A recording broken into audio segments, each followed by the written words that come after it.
की शुरुआत में हीरो माइक को दिखाते हैं। वो एक स्नाइपर है और उसे एक मिशन पर भेजा गया है। एक बड़े टेररिस्ट को खत्म करने के लिए वो यहाँ पर आया हुआ है और उसके साथ एक साथी है जिसका नाम स्पॉटर है। कम्युनिकेशन और नेविगेशन की जिम्मेदारी उसी की होती है। उसका नाम टॉमी है। दोनों एक ऊंची जगह पर उस टेररिस्ट का इंतजार कर रहे होते हैं। तब वहाँ एक कार आती है। माइक कंफर्म कर लेता है कि इस आदमी को मारना है। उसे जवाब मिलता है कि शायद यही वो टेररिस्ट है जिसे खत्म करना है। वो शूट करने के लिए बिल्कुल तैयार होता है और शूट करने से पहले वो उस रेगिस्तान में कुछ नोटिस करता है। वो देखता है कि उस टेररिस्ट के बेटे की शादी हो रही होती है और इस वक्त वो शूट बिल्कुल भी नहीं करना चाहता। टॉमी उसे शूट करने को कहता है पर माइक शूट नहीं करना चाहता। वो कहता है उस आदमी के बेटे की शादी चल रही है, इस वक्त मैं गोली नहीं चला सकता। उसके बाद सुनकर टॉमी कहता है उससे हमारा क्या लेना देना, पहले शूट तो करो। माइक फिर एम करता है पर अब दूल्हा दुल्हन बीच में आ जाते हैं। माइक फिर रुक जाता है और कमांड सेंटर को बताता है कि वो शूट नहीं कर सकता क्योंकि उसे क्लियर शॉट मिल ही नहीं रहा है। इसके बाद टॉमी और माइक के बीच में इस बारे में बहस होती है। तभी इनके लेंस में सूरज की रोशनी गिरती है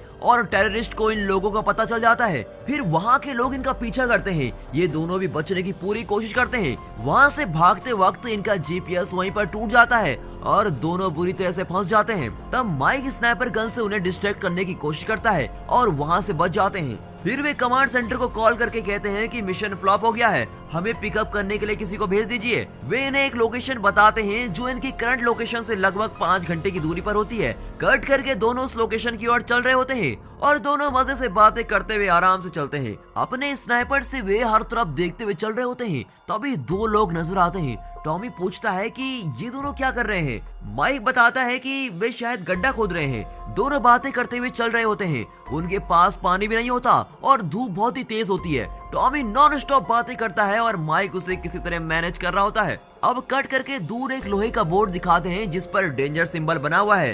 वो हवा में उधर इनकी तरफ आता है। माइक बताता है कि ये सिंबल इस बात की निशानी है कि इस जगह पे लैंड माइन्स बहुत सारे हैं और टॉमी हंसते हुए कहता है बेकार में डरो मत यार। माइक कहता है नहीं नहीं, विकिपीडिया में पढ़ा है कि इस रेगिस्तान में 33 मिलियन लैंड माइन रखे हुए हैं। अब टॉमी उसका मजाक उड़ाता है कि तुम तो विकिपीडिया में पढ़े रहते हो, ऐसा कुछ नहीं होगा, जो होगा देखा जाएगा, अब चलो भी। फिर टॉमी को प्यास लगती है और वो पानी या बियर मांगता रहता है। माइक अपना पानी उसे देता है। तभी वो नीचे पड़े एक टॉय सोल्जर को देखता है। टॉमी अब आराम से पानी पीकर उछलता हुआ चला जा रहा होता है। माइक कहता है अरे धीरे धीरे चलो, मुझे डर लग रहा है। टॉमी उसकी नहीं सुनता और मजे से चल रहा होता है। तभी वो गलती से एक लैंडमाइन पर पांव रख देता है और वो फट जाता है। इतने में माइक भी एक लैंडमाइन पर पांव रख चुका होता है।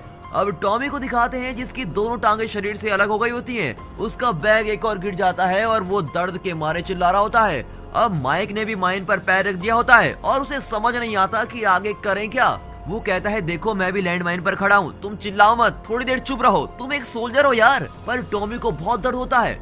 जब दोनों टांगे कट गई हो तो कोई चुप कैसे रह सकता है। वो चीख रहा होता है। माइक कहता है अपने मेडिकल किट से मॉर्फिन निकालो और खुद पर लगा लो, उससे दर्द कम हो जाएगा। टॉमी के बैग में ही रेडियो था और बैग कुछ दूर पर गिरा होता है। माइक कहता है कि उस बैग तक पहुंचने की पूरी कोशिश करो। टॉमी इंजेक्शन लगा लेता है और रोते हुए कहता है मैं अपने बेटे से मिलना चाहता हूँ। अब माइक कहता है मैं तुम्हें मरने नहीं दूंगा, तुम कुछ देर खामोश रहो, हम यहाँ से जरूर बच निकलेंगे। टॉमी से दर्द सहा नहीं जाता और अपनी गन निकाल कर खुद पर गोली चला लेता है। अब माइक चिल्लाने लगता है। उसकी कुछ भी समझ में नहीं आता कि वो करे तो करे क्या। वो बुरी तरह से फंस चुका होता है। अब तो वो अपना पैर जरा सा भी नहीं हटा सकता। चाकू से चेक करने पर उसे यकीन हो जाता है कि उसके पैर के नीचे माइन ही है। इतने में दूर एक आदमी को दिखाते हैं पर वो माइक की तरफ नहीं आता। अब माइक सोचने लगता है कि उसके पास जो चीजें हैं उसकी मदद से वो कैसे बच सकता है। रेडियो वाला बैग भी कुछ दूर पे पड़ा होता है। माइक सोचने लगता है कि उसे कैसे निकाला जाए। फिर वो अपने एक शू का लेस निकालता है और दूसरा पैर माइन पर ही रखा होता है। वो किसी तरह उस शू से भी लेस निकाल लेता है और अपने वेपन से उस बैग को खींचने की बहुत कोशिश करता है। कई बार फेल होने के बाद उसकी कुल्हाड़ी उस बैग पर आ गिरती है और उससे वो बैग को पास खींचता है। वो रेडियो ऑन करता है पर वो ऑन ही नहीं होता क्योंकि उसमें बैटरी तो थी ही नहीं। अब बैटरी टॉमी के पॉकेट में होती है। माइक उतनी दूर तो पहुंच नहीं सकता और फिर सोचने लगता है कि करूं क्या।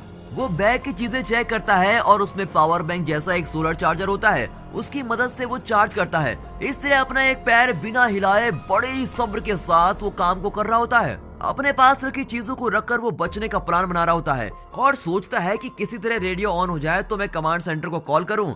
फिर वो रेडियो ऑन हो जाता है और वो कमांड सेंटर को कॉल करता है। वो बताता है कि मेरा साथी मर चुका है और मैं यहीं पर फंस गया हूँ, मुझे मदद की जरूरत है। इस तरह वो सिचुएशन बता रहा होता है, पर वे पहले यही पूछते हैं कि मिशन का क्या हुआ। माइक कहता है मिशन फेल हो गया है, पहले मुझे बचाओ। फिर वे उससे लोकेशन पूछते हैं। अब माइक कहता है मेरा जीपीएस नहीं है, वो टूट गया है। हम लगभग 3 घंटे पैदल चले थे और 2 घंटे पैदल चलने की दूरी पर वो गाँव पड़ता है। तब कमांडर एक सच कहता है कि तुम्हें बचाने के लिए मैं किसी को नहीं भेज सकता क्योंकि यहाँ पर कोई है ही नहीं, पर तुम्हारी लोकेशन के पास ही एक गोरिल्ला स्क्वाड है जो एक मिशन के लिए वहाँ पर गई है। अपना मिशन पूरा करके वे उसी रास्ते से लौटने वाले हैं, पर उन्हें तुम तक पहुँचने में 52 घंटे लग जाएंगे, मतलब 2 दिन से भी ज्यादा लगेंगे। क्या तुम तब तक मैनेज कर पाओगे? माइक गुस्से में कहता है क्या बकवास कर रहे हो आप? मैं यहाँ लैंडमाइन पर पैर रखकर खड़ा हूँ और आप इसे सीरियसली नहीं ले रहे हैं। वो कहता है कि और कोई रास्ता नहीं है, वहाँ सैंड स्टॉर्म्स बहुत आते हैं। एक्चुअली वहाँ के लैंडमाइंस बहुत ही पुराने हैं, इसलिए लगभग 4% लैंडमाइन काम नहीं करने वाले।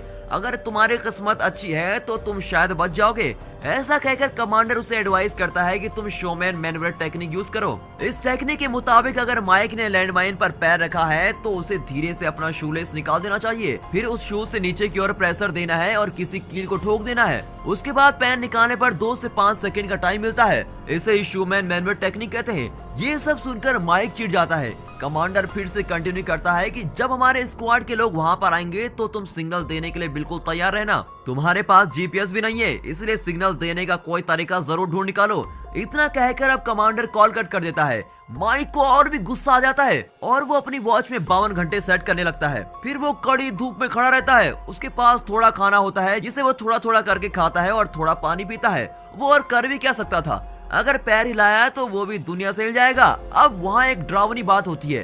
कैमरा घुमाकर हमें दिखाते हैं कि वहाँ सैंडस्टॉर्म आ रहा होता है। ये देखकर तो माइक का खून सूख जाता है, वो एकदम बेबस हो जाता है, लेकिन वो फिर भी अपने बचाव के लिए कुछ करना चाहता है। अपनी सारी चीजें बैग में रखकर उसे अलग रख देता है और अपना मुंह भी कवर कर लेता है। अपनी गन को जमीन पर गाड़ कर वो खड़ा हो जाता है ताकि जोर से आ रहे सैंडस्टॉर्म में वो डट कर खड़ा रहे। वो तूफान अब जरा ऊपर से गुजर रहा होता है। अब उसके पैरों को दिखाते हैं तो तूफान उसके पैरों पर खूब प्रेशर डाल रहा होता है। वो बैलेंस भी नहीं कर पाता, वो किसी तरह बड़ी मुश्किल से मैनेज कर पाता है और तूफान फिर वहाँ से गुजर जाता है। अब वो अपने मुंह से कपड़ा हटाता है और देखता है कि टॉमी की लाश उसके पैर के पास पड़ी है।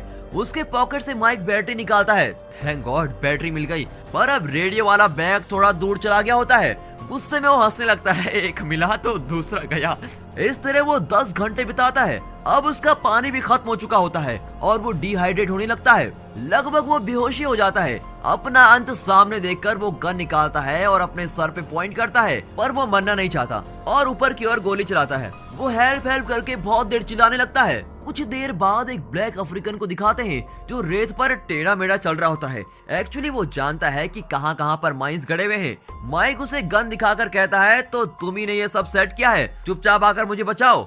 अब दिक्कत ये होती है कि उसे माइक की भाषा बिल्कुल भी समझ नहीं आती और वो टूटी फूटी इंग्लिश में पूछता है आप यहाँ क्यों खड़े हैं? माइक कहता है मैंने गलती से माइन पर पैर रख दिया है और अब मैं फंस गया हूँ। अफ्रीकन कहता है ठीक है तो आप दूसरा पैर उठाकर आगे बढ़ दीजिए। वो अब भी नहीं समझा होता कि वहाँ माइन है। माइक गुस्से में चिल्लाता है कि तुम उस गांव में रहते हो ना, मुझे पानी चाहिए और मेरा रेडियो वहाँ पड़ा है, तुम उसे निकाल कर मुझे दे दो प्लीज। अब वो अफ्रीकन उसकी फैमिली के बारे में पूछने लगता है और कहता है पर तुम यहाँ क्यों खड़े हो? माइक कहता है तुम समझ नहीं रहे हो क्या, मेरा साथी मर गया है और शायद मैं भी मर जाऊंगा। अफ्रीकन कहता है तुम्हारा दोस्त तो शांत हो गया है, तुम भी शांत क्यों नहीं हो जाते? माइक टेंशन में आ जाता है। फिर अफ्रीकन उसका वाटर कैन ले लेता है। फिर वो रेडियो निकालने को कहता है। अफ्रीकन पूछता है इस वक्त तुम्हें गाना सुनने की इतनी क्यों पड़ी है? और इस तरह मजाक उड़ाकर वो अपने रास्ते से चला जाता है और बहुत देर हो चुकी होती है और वो लौटता नहीं। माइक और वेट नहीं कर सकता था और अपना यूरिन पीने का फैसला करता है। वो पीने ही वाला होता है कि दूर एक छोटी लड़की आ रही होती है, वो भी टेढ़ी मेढ़ी चल रही होती है। माइक अब पूरी तरह थक चुका होता है। लड़की आकर उसे पानी देती है और ये कहता है आओ बेटी, तुम ही मेरी भगवान हो, तुम अपने पापा के कहने पर पानी देने आई हो ना। ये कहकर माइक पानी पीने लगता है। उस लड़की के हाथ में एक टॉय सोल्जर होता है और माइक अपना टॉय सोल्जर निकालता है जो उसे पीछे पड़ा हुआ मिला था और उसे लड़की को दिखाकर पूछता है क्या ये तुम्हारा ही है? वो लड़की उसे रेत में रख देती है। माइक उससे रेडियो लाने को कहता है पर वो समझ नहीं पाती और माइक को देख रही होती है। अब माइक चिल्लाने लगता है कि वो रेडियो मुझे चाहिए, पर लड़की उसकी मदद नहीं करती और वहाँ से चली जाती है। और माइक चिल्लाने लगता है कि मुझे वो रेडियो निकाल कर दो, प्लीज मुझे निकाल कर दो। और अब कुछ देर में रात होने लगती है। रेगिस्तान में रातें बहुत ही ठंडी होती हैं, इसीलिए वो पास ही आग जला लेता है। अब उसके पास फोन होता है और उसमें वो अपनी गर्लफ्रेंड की फोटोज और वीडियोस देख रहा होता है। वो बहुत परेशान होता है, किसी वजह से उसने आर्मी ज्वाइन की होती है। शायद गर्लफ्रेंड से उसका झगड़ा हो गया था। अब उसे नींद आने लगती है, पर वो अपना पैर जरा भी नहीं हिला सकता है। फिर भी उसकी आंख लग जाती है और वो किसी तरह बैलेंस करके खड़ा रहता है। अचानक उसके चारों ओर कोई आवाज आने लगती है। आग भी अब बुझ चुकी होती है। चारों ओर गिद्धों की आवाज सुनाई पड़ती है। अब ये नई मुसीबत आ गई, बताओ। ये देखकर माइक अपनी गन से चारों ओर अंधाधुंध गोली चलाता है, पर आवाजें नहीं रुकती और कुछ जानवर आकर उसके साथी की लाश को खींच ले आते हैं। वे माइक को भी अटैक करने लगते हैं, पर वो शूट करने लगता है। वो डर कर भागते हैं और उन माइंस पर पैर रखने की वजह से वहीं फट जाते हैं। और अब ठंड और बढ़ गई होती है। माइक मैनेज नहीं कर पाता। अब धीरे धीरे सूरज निकलता है। माइक को थोड़ा रिलैक्स फील होता है। चलो थोड़ा एक रात तो गुजर गई। आधी बेहोशी में वो देखता है कि वो अफ्रीकन फिर से आ गया और उसे देखकर हंस रहा होता है। माइक पूछता है, तुम्हारी प्रॉब्लम क्या है? इससे मेरा मजाक क्यों उड़ा रहे हो? अफ्रीकन कहता है, तुमने वहाँ पर पैर क्यों रखा है? माइक फिर से उसे कारण बताता है। अब अफ्रीकन पूछता है, तुम यहाँ आए क्यों हो? माइक अपने मिशन के बारे में उसको सब कुछ बता देता है। फिर वो आदमी उस मिशन के बारे में सवाल करने लगता है। अब माइक उसकी बातों से बिल्कुल परेशान हो जाता है। फिर वो आदमी पूछता है, तुम ये सब कर क्यों रहे हो? माइक अब पूरी तरह टेंशन में चिल्लाता है कि मेरे जिंदा रहने की कोई वजह नहीं है, इसलिए मैंने मरने के लिए नौकरी चुनी है। पर तुम जानते हो ना यहाँ माइन कहाँ कहाँ रखे हुए हैं, और इसीलिए तुम टेढ़े मेढ़े चल रहे हो, राइट? अफ्रीकन बताता है कि मैं ऐसा कुछ नहीं जानता, पर अगर मैं सीधा चलूँ तो माइन पर जरूर पैर रख दूंगा। टेढ़ा मेढ़े चलने से माइन पर पैर रखने के चांसेस कम होते हैं, इसलिए मैं ऐसा करता हूँ। तुम भी अपना पैर उठाकर तो देखो। गुस्से में माइक चिल्लाता है और उसे रेडियो निकालने को कहता है। वो आदमी रेडियो निकाल कर देने वाला होता है, पर फिर खुद रख लेता है और उसे चिढ़ाता रहता है। तुम अपनी लाइफ में इतना फाइट मत करो यार, जिंदगी को अपने तरीके से बहने दो। तुम उससे लड़कर उसका भाव बदलने की कोशिश मत करो। जितना भी लड़ो, लाइफ तो अपने तरीके से ही चलेगी, कुछ भी नहीं बदलने वाला। ऐसा कहकर वो रेडियो उसे दे देता है और चला जाता है। माइक रेडियो कनेक्ट करने की कोशिश करता है, पर वो कनेक्ट नहीं होता। अब वो बहुत थक गया होता है। उसके पैर के घाव भी बुरी हालत में होते हैं। सारा दिन खड़े रहने की वजह से उसे बहुत थकान भी हो गई होती है और अपने शरीर से वो सब कुछ उतारने लगता है। तेज धूप में उसका सर भी जैसे फट रहा होता है। अब उसे इल्यूजन होने लगता है कि जैसे कई सारी आवाजें आ रही हो और उसे बहुत सारी आवाजें सुनाई देती हैं। इतना ही नहीं, उसे लगता है कि मरा हुआ टॉमी उठकर उससे बातें कर रहा है, लेकिन ये सब तो उसका भ्रम होता है। पर उसे लगता है कि टॉमी उसे वहाँ से बचाने और जिंदा रहने के लिए एनकरेज कर रहा है। रात को फिर से गीदड़ उस पर अटैक करने लगते हैं। तब उसे लगता है कि टॉमी उसे शोमैन मैनवेल ट्राई करने की सलाह दे रहा है। माइक वो टेक्निक ट्राई कर रहा होता है, पर गीदड़ उसे चारों ओर से काट रहे होते हैं। फिर भी वो उस टेक्निक के द्वारा अपना पैर निकालता है और तभी माइन फट जाता है और ब्लास्ट में वो अपना पैर खो देता है। तभी झट से उसकी आंखें खुलती हैं और पता चलता है कि ये सब तो एक सपना है। एक्चुअली वो सो गया था, तभी उसके पैर को गिदड़ों ने काटा था। पर इतने में उसकी नींद खुल गई होती है और वो देखता है कि उसका पैर तो ठीक ठाक है और उसने माइन पर अभी भी पैर रखा हुआ है।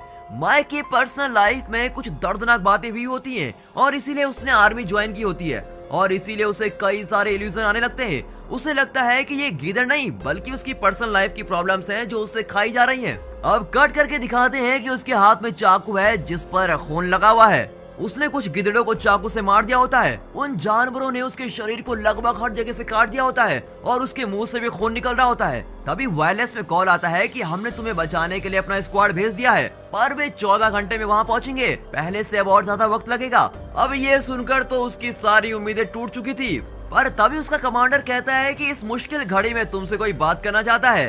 और तब वायरलेस में उसकी गर्लफ्रेंड उससे बात करती है। माइक अब बच्चों की तरह रोने लगता है और कहता है, मैंने जिंदगी में कई गलत फैसले लिए हैं और उन्हीं के कारण मैं तुम्हें भी आज खो चुका हूँ। यहाँ बहुत सेंटिमेंटल तरीके से दिखाया गया है कि मरने की हालत में आर्मी ऑफिसर का क्या माइंडसेट होता है। माइक रोते हुए कहता है, मैं मरने वाला हूँ, मुझे माफ कर देना। तब उसे गर्लफ्रेंड का इल्यूजन होता है और वो बेहोश होने लगता है। अब कुछ नहीं किया जा सकता, वो बेहोश हो चुका होता है और हमें दिखाते हैं कि उसका पैर माइन के ऊपर से हटने वाला है। उसी वक्त वो अफ्रीकन उसे बचाने आता है और अपना पैर माइन पर रखता है। फिर वो माइक को संभालता है और उसे उठने को कहता है। माइक से तो उठा नहीं जाता। फिर वो आदमी माइक के घाव पर कोई दवा लगाता है। माइक उससे कहता है, तुम्हारी बेटी ने मुझे पानी दिया था। वो कहता है, मेरी बेटी? और इस सवाल के साथ ही वो आदमी अपनी कहानी सुनाता है। मैं और मेरी बेटी यहाँ के लैंड माइंस चुरा कर बेचते थे, पर एक बार लैंड माइंस निकलते वक्त फट गया और मेरी बेटी उस हादसे में मर गई। उसी ब्लास्ट में मेरा एक पैर भी चला गया था। फिर वो दिखाता है कि उसका एक पैर लकड़ी का है। उस हादसे के बाद मुझे लगा मेरी जिंदगी खत्म हो चुकी है और उसके बाद मेरे 3 बच्चे हुए। यही है जिंदगी, इसमें कई अड़चने आएंगी पर हमें उन सबको पार करके आगे निकलना होगा। और 8 साल पहले मेरी बेटी मर गई थी। उसकी बेटी के बारे में सुनते ही माइक देखता है कि उस आदमी के हाथ में वही टॉय सोल्जर होता है जो माइक ने उस लड़की को दिया था। हकीकत में उस आदमी ने ही माइक को पानी दिया था, पर माइक के इल्यूजन के कारण उसे वो बेटी दिखती है। अफ्रीकन कहता है तुमने जिंदगी में बहुत कुछ खोया है, भविष्य की चिंता के कारण तुमने कई सारी चीजें खो दी हैं और फ्यूचर चाहे जैसा भी हो तुम्हें आज जीना है और आगे बढ़ते जाना है। और ये कहकर वो चला जाता है। लेकिन माइक के इल्यूजन में वो लड़की भी उसी के साथ दिखती है। अब माइक और भी थक गया होता है और फिर एक बार टॉमी इल्यूजन के रूप में आता है और कहता है वो देखो हमारे आदमी ढूंढते हुए आ गए हैं। माइक कहता है कि ये सब इल्यूजन है, तुम्हारी बात सच नहीं है, मेरा मन खुद ही ये सब सोच रहा है। तब टॉमी कहता है नहीं यार तुम वहाँ ठीक से देखो। माइक उस तरफ देखता है तो सच में उनके स्क्वाड के आदमी आ रहे होते हैं। वे कहते हैं हम तुम्हारी लोकेशन नहीं जानते, तुम किसी तरह हमें सिग्नल करो कि तुम कहाँ हो। माइक से तो कुछ हो नहीं पाता, वो बार बार चिल्लाता है कि मैं यहाँ हूँ, मैं यहाँ हूँ। एक्चुअली उसका अंतर्मन जानता है उसे क्या करना चाहिए और वही टॉमी के रूप को लेकर बार बार उससे बातें कर रहा होता है। फिर इल्यूजन कहता है कि तुम्हें अपना फ्लेयर जलाकर उनको दिखाना चाहिए, फ्लेयर को जलाने से रंगीन धुआं निकलेगा, तुम उसे जलाओ। माइक अब फैसला करता है कि इल्यूजन से बाहर आना बहुत ही जरूरी है। टॉमी मर चुका है और अब जो करना है मुझे ही करना है। वो फ्लेयर को निकालने की कोशिश करता है, तभी उसके शरीर को एक बुलेट चीरती है। वो देखता है कि जिस टेररिस्ट को पहले सीन में टारगेट कर रहे थे उन्हें माइक का पता चल गया है और वे उसकी तरफ से आ रहे होते हैं। एक और आर्मी की गाड़ी उसे ढूंढती हुई दूसरी दिशा में जा रही होती है और दूसरी ओर टेररिस्ट लगातार गोली पे गोली चला रहे होते हैं। माइक को अब चक्कर आ जाता है और वो हर तरफ गोली चला रहा होता है। तभी उसे अपने लाइफ की हर वो बात विजुअल बनकर दिखती है जो उसके मन में आ रहे होते हैं, जैसे माँ से किया हुआ वादा जो वो नहीं निभा सका, गर्लफ्रेंड से अलग होना, उसके पियक्कड़ बाप के ताने। इस विजुअल के बीच वो अचानक फैसला करता है कि मैं नहीं मरूंगा, मैं जिंदा ही रहूंगा। वो झट से फिर अपनी स्नाइपर गन से 2 टेररिस्ट को शूट कर देता है। फ्लेयर उसकी पहुंच से बहुत दूर होते हैं और वे उन्हें उठा नहीं सकता। फिर वो अपने पैर को देखता है और सोचता है यही मेरा लास्ट चांस है, अगर इसे मैं मिस कर देता हूँ तो जरूर मर जाऊंगा। उसे कमांडर की बात याद आती है कि यहाँ के माइंस में 4% माइंस काम करते हैं, अगर माइन फट भी गया तो सिर्फ पैर ही तो जाएगा, जान तो बची रहेगी। ये फैसला करके वो बहुत धीरे से सब्र के साथ अपना पैर हटाता है और झट से दूर चला जाता है, पर माइन नहीं फटता। 1 मिनट के लिए तो आप भी चौंके होंगे, है ना? सच में माइन फटता ही नहीं। अब उसका सर और चकराने लगता है और वो पास जाकर देखता है। फिर वो वहाँ की रेत हटाकर देखता है तो वो माइन नहीं, एक टीन का डब्बा है। ये गधा 2 दिन से एक टीन के ऊपर खड़ा था। इसे देखकर माइक को नहीं, आपको भी बहुत गुस्सा आ रहा होगा, इतनी देर से ट्रेन के ऊपर खड़ा इतना ड्रामा चल रहा है। अब माइक उस फ्लेयर को उठाकर एक्टिवेट करता है और उसे देखकर आर्मी के लोग आ रहे होते हैं और अधमरी हालत में उसे वहां से लेके जाते हैं। अगर वे सिर्फ 2 घंटे लेट आते तो शायद वो मर ही जाता। और इसी ट्विस्ट के साथ ये मूवी यहाँ पर खत्म होती है। दोस्तों मूवी आपको कैसी लगी ये कमेंट में जरूर बताइएगा और दोस्तों इस वीडियो को एक लाइक और चैनल को सब्सक्राइब जरूर कीजिए और हाँ साथ ही अपने फ्रेंड सर्कल में इस वीडियो को जरूर शेयर कीजिए। And finally thanks for watching.